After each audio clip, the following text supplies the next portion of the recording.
Ayan. Ayan na siya. Ayan siya, ayan siya, ayan siya. Yung kamay ko. May sugat yan sa electric fan. Kaya, durog ang kuko niyan. Kaya ganyan ang itsura. Parang kwitis. Pag sinindihan, ano sa taas. Ano kasi tawag doon? Pag sinindihan mo yung buntot nun, susulapaw sa taas. Atutot.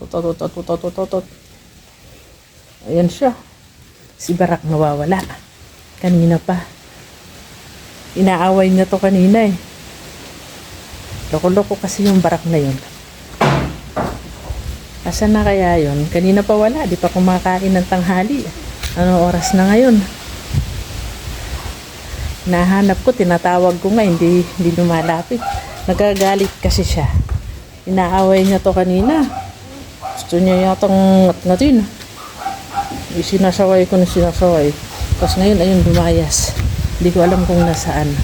Dati dyan lang yan eh. Dyan sa kubo. Dyan, tambay siya. Ngayon, wala. Hindi ko alam kung nasaan na. Saan na kayo nagpunta yun? Psst! Ni! Nagtampo yata. May isip din pala silang ganun. Ayun na, tulo. Yan siya. Pero may mag-a-adapt po nito. Asawa siya ng foreigner. Pero syempre, susubaybayan namin. Susubaybayan ko rin. Kung gusto niya nga. Pag pinabayaan niya, syempre babawiin. Ganyan lang. Psst! Ni! Barak! Saan kayo nagpunta yun? Di pa kumakain. Tampo-tampo na. Hing! Di pa umuwi. Inaaway niya kasi kanina. Ayaw niya. Tapos biglang umalis. Pag nagutom yun, babalik din yun. Pag nagutom yun, hahanapin din ako noon.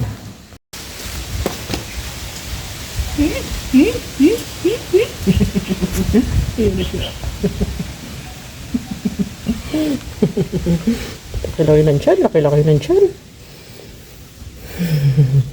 Nakatikim na to ng malaking bahay. Yung katapat ng bahay namin, 900 square meter yun.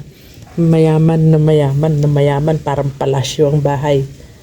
Kasi iniwan ko muna siya saglit. Aba, malis pala. Hindi kasi siya nakakulong.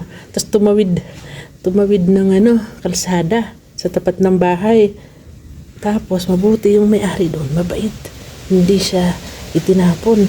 Maraming aso yun, 4. Buti, hindi siya kinain ng aso. Kasi nasa labas daw ng gate, nasa tapat, iyak daw ng iyak. Pinapasok nila sa loob ng bahay. Doon na muna nila pinatira, 3 araw. Sabi ko, sige, kukuhanin ko na lang pagka na may kulungan na ako.